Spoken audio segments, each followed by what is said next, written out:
Il m'a restauré. Au cœur et gloire à sa majesté, que Dieu bénisse le nom de Jésus-Christ. Nous rendons grâce au Seigneur qui a autorisé et permis qu'aujourd'hui, nous puissions effectivement tenir notre culte après ce temps de confinement, aujourd'hui 17 mai 2020. C'est une grande joie.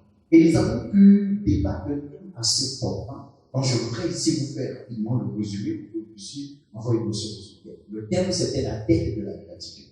La dette de la gratitude. Alors si je vous conduis dans le livre de Prophètes, le chapitre 7, le verset 14, il est stipulé clairement. Je devais un sacrifice d'action de grâce. Aujourd'hui, j'ai accompli mon vœu, ma dette d'action de grâce. Il faudrait que nous puissions comprendre. Nous vivons aujourd'hui et les dettes représentent un poids dans la vie humaine comme dans la vie spirituelle.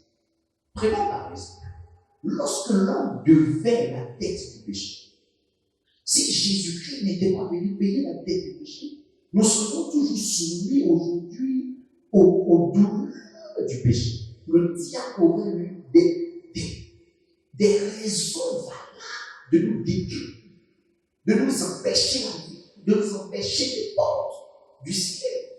Il fallait qu'impérativement la dette du péché soit payée. Voilà pourquoi Jésus-Christ est venu. Les dettes spirituelles ne sont pas des choses avec lesquelles il faut présenter. Si j'ai trouvé pour eux une leçon, en d'autres termes, Jésus est venu payer la dette qu'ils avaient. Quand Jésus partait, qu'est-ce qu'il a dit clairement? Il dit, le prince de ce monde n'a rien à moi. Il n'a rien trouvé en moi. Parce que j'ai payé la dette. Et c'est pourquoi il a déclaré à la croix, tout est accompli. Et c'est une chose assez extraordinaire. C'est la même chose dans le monde spirituel. L'action de grâce, la gratitude, fait partie des dettes que tout chrétien, ou alors si vous voulez, tout être humain devait payer vis-à-vis du Seigneur. Nous sommes sortis d'une situation assez difficile, assez compliquée. Des dizaines de personnes sont tombées par cette maladie. Ici même en Côte d'Ivoire, nous avons des dignitaires de la religion qui sont tombés par cette maladie. Plusieurs personnes sont tombées par cette maladie. Nous sommes en vie. Nous devons comprendre que parce que nous nous retrouvons et que nous sommes au premier culte, il est plus qu'impératif que dans le cœur, dans l'âme et dans la pensée de toutes personnes, nous ayons une mentalité de gratitude. C'est la mentalité de gratitude qui va définir tout le reste de votre existence. Ce n'est pas rien.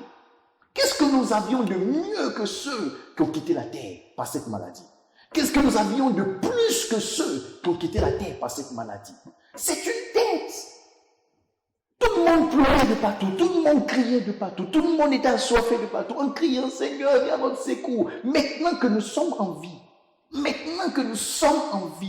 n'est-il pas important qu'on puisse dire, Seigneur, s'il te plaît, tu as fait grâce à ma vie? Oh, quelqu'un pourrait en train de me répondre en me disant, mais oui, le corona n'est pas encore terminé. Nous sommes tous dans la mesure barrière. Laissez-moi simplement vous envoyer dans un passage dans le livre. Je vais vous dire quelque chose. Deutéronome, le chapitre 7, le verset 22. Deutéronome, le chapitre 7, le verset 22. L'Éternel, ton Dieu, chassera peu à peu tes ennemis loin de ta face. Il chassera ses nations loin de toi. Tu ne pourras pas les exterminer promptement, de peur que les bêtes des champs ne se multiplient contre toi. Dieu agit et la main de l'Esprit de Dieu se manifeste souvent, étape par étape. Lorsque vous comprendrez que vous comprenez que Dieu a établi sa main et qu'il a commencé à agir dans votre vie, ne serait-ce que par un début d'action positive, nous devons nous arrêter et nous dire merci. Dieu a chassé au-devant d'Israël peu à peu. Personne ne pouvait dire déconfinement. Aujourd'hui, tout le monde est déconfiné. En Europe, dans les pays africains, les coups-feux ont été levés dans certains pays africains. Dans la nation où je suis, où je me trouve, en Côte d'Ivoire, le coup-feu a été levé. Si nous manifestons l'ingratitude pour dire, mais qu'est-ce qu'il y a eu d'extraordinaire? Non, la gratitude est une dette. Non seulement c'est une dette, mais frère, c'est un ordre de Dieu. Quand nous lisons Malachie chapitre 2, le verset 1 au verset 4, il dit, je maudirai vos récoltes. Je les maudirai parce que vous n'avez pas pris à cœur de dire merci au Seigneur. Beaucoup de personnes sont en train de prévoir l'avenir, sont en train de se projeter sur les 6 prochains mois. That's right, c'est vraiment important. Mais où est notre cœur de gratitude? Tous les chrétiens du monde entier, du royaume de stabilité en particulier, doivent prendre une semaine pour rendre grâce à Dieu. Seigneur, merci, tu as intervenu. Je ne suis pas mort. Oui, j'avais la foi que je ne vais pas mourir. Mais vous n'êtes pas avec moi, soyez. Vous, est-ce que nous étions les seuls chrétiens dans le monde? Parmi ces personnes qui ont été infectées, il y avait des pasteurs. Parmi ces personnes qui sont décédées, il y avait des pasteurs. Et même dans cette situation, d'autres ne sont pas mortes du corona, elles sont mortes de d'autres choses. Donc vous pourriez aussi mourir, nous pourrions aussi mourir. Dieu nous a fait grâce. Il faut que nous manifestons la gratitude, la dette de la gratitude. La dette de la gratitude. La gratitude n'est pas une chose qu'il faut procrastiner. Quand nous lisons le livre de Luc chapitre 17, Luc le chapitre 17, du verset 13 jusqu'au verset 16, la Bible dit que 10 lépreux ont été guéris. Laissez-moi vous faire cette anecdote. 10 lépreux ont été guéris. Mais c'est un seul qui s'est retourné. Et Jésus-Christ pose la question de savoir où sont les 9 autres. La Bible dit, celui qui a été guéri, rebroussant chemin, revenant sur ses pas. Nous sommes sur le chemin. Jésus les a guéris sur le chemin.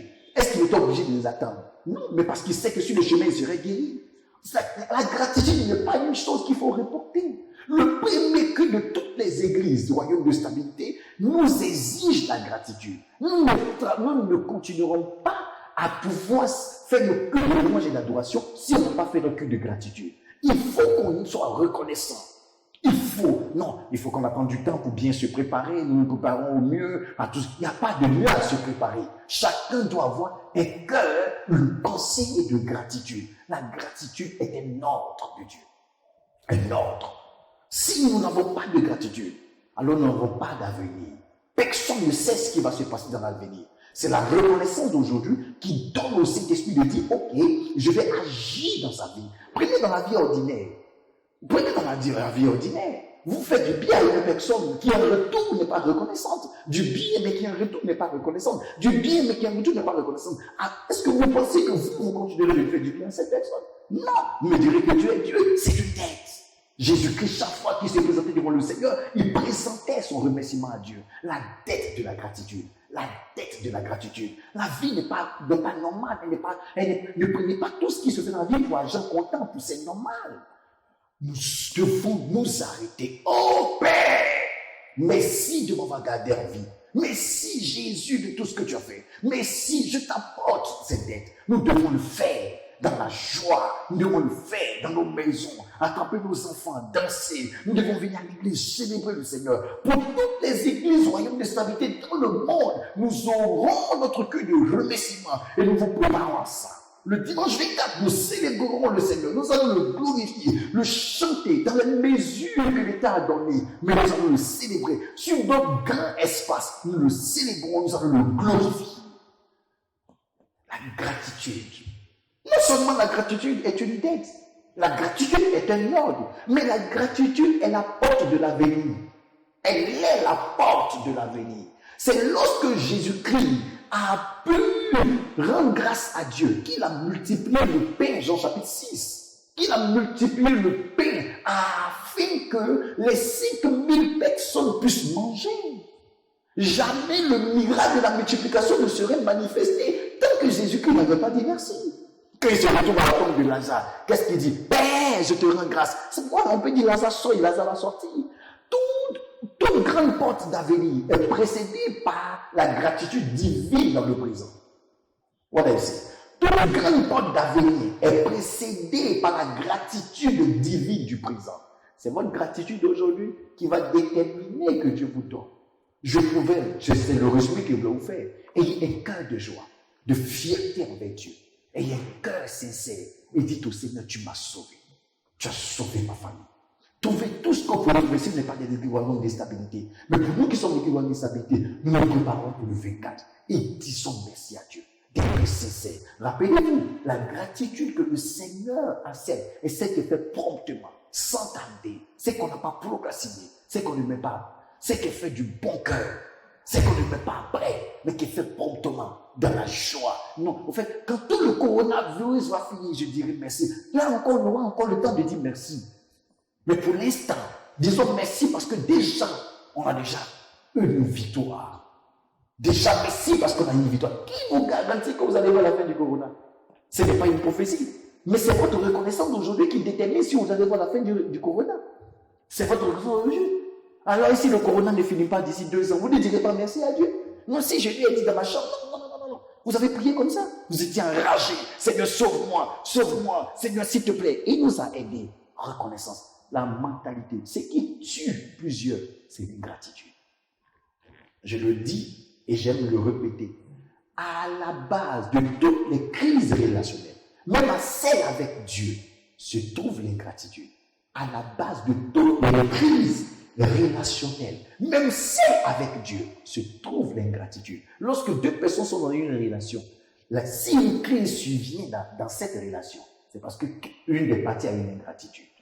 Il peut y avoir des séparations, mais quand il y a une crise, c'est que l'une des parties a manifesté l'ingratitude. L'une des parties ne se souvient pas ce que l'autre a été pour sa vie. Voilà pourquoi il y a la crise. S'il vous plaît, arrêtons-nous.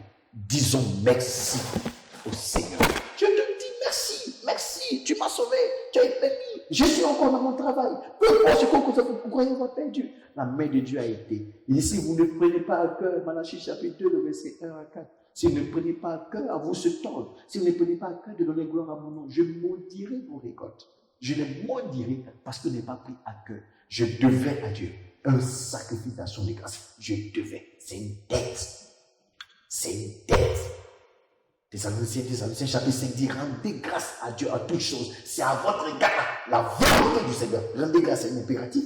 C'est une dette. La dette de la gratitude. Trouvez du temps dans la semaine.